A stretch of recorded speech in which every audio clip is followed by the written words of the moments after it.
ጤና ይስጥልን። ሱዳን ዛሬም ከአፈሙዝ ጩኸት ከባሩድ ሽታ አልተነጠለችም። አቅመ ደካሞችን እየበላ የጦረኞችን ጉልበትና ስልጣን እያራዘመ ያለው ጦርነት ዛሬም ከግለቱ አልበረደም። የሁለቱ ጀነራሎች ትንቅንቅ የሱዳንን ምድር በደም እያጥለቀለቃት ዛሬም ቀጥሏል። ጀነራል አልቡርሃንና ሐምዳን ዳጋሎ በየራሳቸው የሱዳን ፕሬዝዳንት ነን እያሉ ነው።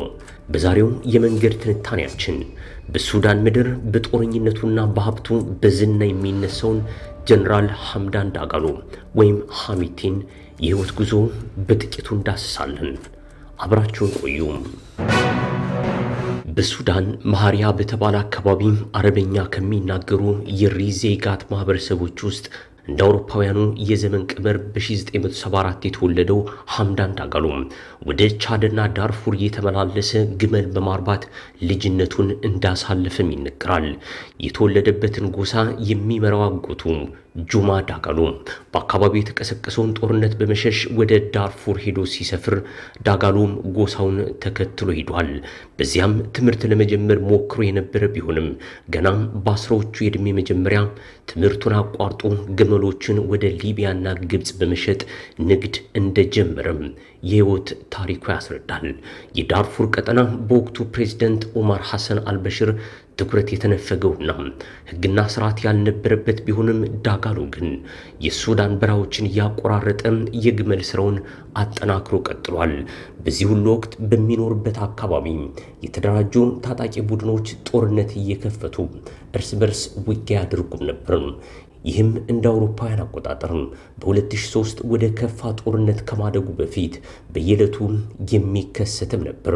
በተለይም የፋር ብሔረሰብ ታጣቂዎች የአልበሽር መንግስት ትኩረት አልሰጠንም በሚል ነፍጥ አንስተው መዋጋት ሲጀምሩ የሱዳን መንግስት ሌላኛውን የታጠቀ ቡድን የጃንጃዊድን በማጠናከርና በመደገፍ በፋር ብሔረሰብ ታጣቂዎች ላይ እንዲዘምቱ አድርጓቸዋል። የጃንጃዊድ ሚሊሻ በአካባቢው ከፍተኛ ነውጥ በማስነሳት መንደሮችን አውድሟል። መድፈርና ግድያም በቡድን አካሂዷል። ይህን ከሚያደርጉ ቡድኖች ውስጥም በሐምዳን ዳጋሎ የሚመራው አንዱ እንደነበር ይነገራል። ቡድኑ የፈጸመው ድርጊት በዓለም አቀፍ የጦር ወንጀል ተብሎ የተመዘገበና ፕሬዝዳንት አልበሽርንም በዓለም አቀፍ የጦር ወንጀለኞች ፍርድ ቤት ያስከሰሰን እንደነበርም አይዘነጋም። ጀነራል ሐምዳን ዳጋሎ ከዚያን ወቅት ጀምሮ የጃንጃዊድ አዛዦች ውስጥ አንዱ የነበረ ቢሆንም በዕድሜ ትንሽ ስለነበረም በአቃቤ ሕግ ክስ ውስጥ ሳይካተት እንደቀረ ቢቢሲ በአንድ ወቅት በሰራው ዘገባ ይፋ አድርጓል። በወጣትነቱ ከመሳሪያ ጋር እንደተቆራኘ የሚነገርለት ሐምዳን ዳጋሎ ወይም ሐሚቲ የኢትዮጵያን መከላከያ ሰራዊት ጨምሮ የተሳተፉበት የዳርፉር ጦርነት እየተባባሰ ሲሄድ የፈጥኖ ድራሽ ኃይል ቡድን በማደራጀት መሪ ለመሆንም በቅቷል። ይህ ድል ቀጣይ የሀብትና የመሪነት መንገዱን እየጠረገለት የህይወቱም እጥፋት እንደነበርም ይነሳል። የሚመራው ፈጥኖ ድራሽ ኃይል በሀገሪቱ የሚፈራ የሆነም የሚያስተዳድረው ሀብትም እየበዛ ሄዱም የካርቱምን የሪፐብሊካን ቤተ መንግስት የሚያስጨንቅ ብቻ ሳይሆን ፖለቲካውንም የሚዘውር እስከ መሆን ደርሷል። የአልበሽር መንግስት ሐሚቲ ለሚመራቸው ከመንግስት አደረጃጀት ውጭ ላሉ ታጣቂዎች ደሞዝ እንዲከፍልም አስገድዷል። ለዚህ ውለታውም በአልበሽር ላይ ያመፁ የጃንጃዊድ ታጣቂዎች ላይ የመንግስትን ጦር መርቶ በመሄድ ተዋግቶም ድል አድርጓቸዋል። ጀነራል ሐምዳን ዳጋሎ ከዝነኛ ጦረኝነቱ ባሻገር በሱዳን ስማቸው በሀብት ከሚነሱ ግለሰቦች መካከልም አንዱ ሆኗል። በምዕራባዊ የዳርፉር ቀጠና የተቆጣጠረው የጀበል አሚር የወርቅ ማዕድን ስፍራም ዋነኛ የሀብቱ ምንጭ እንደሆነም ይነገራል። የማዕድን ስፍራው ከጃንጃዊድ ጋር ለመዋጋት በሄደበት ወቅት ተቆጣጥሮት የቀረም ነው። ከዚያም በቤተሰቡ ስም የተቋቋመውን ድርጅት በሱዳን ግዙፍ ወርቅ ላኪ ድርጅት አድርጎታል። የሱዳን ፈጥኖ ድራሽ መሪ ከመሆኑ ጋር ተያይዞ የሀብት ዝናው እምብዛም እንዲነሳበት አይፈልግም። በዚህም የተነሳ ሀብቱን ወደ ተባበሩት አረብ ኤምሬትስ በማዞር በወንድሙ አብዱራህማን የሚመራ አልጁኒያድ ኢንዱስትሪያል ግሩፕን መስርቷል። ሐሚቲ በሚል ቅጽል ስሙ የሚታወቀው ሐምዳን ዳጋሎ ይህ ሚስጥሩ ግን ከሱዳናውያን ሊደበቅ አልቻለም። ሐምዳን ዳጋሎ የአልበሽር መንግስት እንደ አውሮፓውያን አቆጣጠር በ2013 በቤተ መንግስቱ የሚታዘዝ ፈጥኖ ድራሽ ኃይል ሲያቋቁም ዋናም አዛዥ ሆኖም ተሹሟል። ቀጥታም ተጠሪነቱም ለፕሬዝደንቱ ነበር። በተለያዩ አካባቢዎች የታጠቁ ቡድኖችም ይህንን ኃይል በፈቃዳቸው እንዲቀላቀሉት አድርጓል። ይህ ኃይል በሊቢያ ድንበር አካባቢ፣ በደቡብ ሱዳን አዋሳኝ ኑባ ተራራ ዙሪያና በዳርፉር ከፍተኛ ውጊያዎችንም አካሂዷል። በተለይም የዳርፉር አማጽያን ላይ በርካታ ድሎችንም ተቀዳጅቷል።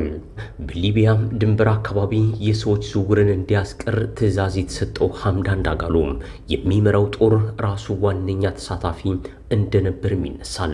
ሐምዳን ዳጋሎ በሳውዲ መራሹ የየመን ጦርነትም ከሳውዲ ጎን ሆኖ ጦር እየመራ እንደተሳተፈም ይነገራል። ይህም ከአረቡ ዓለም ጋር ያለውን ግንኙነት ያሳድገበትም ነበር። የሱዳን ጦር በጀነራል አብዱል ፈታህ አልቡርሃን እየተመራ ሲሳተፍ ሐሚቲም በግል ቅጥረኛ ወታደሮችን ለማቅረብ ተደራድሮ ኃይሉንም ልኳል። እስከ $6000 እየተከፈላቸውም በርካታ ሱዳናውያን ወጣቶች የፈጥኖ ድራሽ ኃይሉን ተቀላቅለዋል። በዚህም ከአረብ ኤምሬትሱ መሪ ሙሐመድ ቢን ዛይድ ጋር እንዲቀራረብና ግንኙነት እንዲመሰርት አድርጎታል። በዚህ እየተደራጀ የመጣው ሐሚቲ ከሩሲያ ዋግነር ግሩፕ ጋር ጥምረት በመፍጠርም በትብብር እየሰራ ነው። የሩሲያና ዩክሬን ጦርነት ሲጀመር ሐምዳን ዳጋሎ በሩሲያ ስልጠና እየወሰደና የወታደራዊ ትብብር ስራዎችንም እየሰራ እንደነበር ይታወቃል። የአልበሽር መንግስት ወርዶ የሱዳን ጊዜያዊ የሽግግር ምክር ቤት ሲመሰረት ሐሚቲ በምክትል ፕሬዝደንትነት ሲያገለግሉ ነበር። የሚሆነው ጫካ በነበሩበት ወቅት በካርቱም በአልበሽር መንግስት ላይ የተነሳውን ተቃውሞ እንዲያበርድ ሲጠራ ጦሩን ይዞ ወደ ከተማዋ ገብቶ ከሌሎች ጀነራሎች ጋር በመነጋገር ፕሬዝደንቱን ከስልጣን አውርዶ ነው። በኋላም የሽግግር ምክር ቤቱ ፕሬዝደንት ጀነራል አልቡርሃን በሐሚቲ የሚመራው ጦር ተጠሪነቱ ከፕሬዝደንቱ ወጥቶ በሀገሪቱ የመከላከያ ተቋም ስር እንዲጠቃለል ሲወስኑ በሱዳን ሌላ ግጭት እንዲቀሰቀስ ሆኗል። ግጭቱም ወደ ከፋ ጦርነት አድርጎ መካሄድ ከጀመረም 3 ዓመታትን እየደፈነ ነው። በዚህ ሁሉ ዓመታት የዓለም ሀገራትም በየራሳቸው አሰላለፍ እየደገፉት ነው።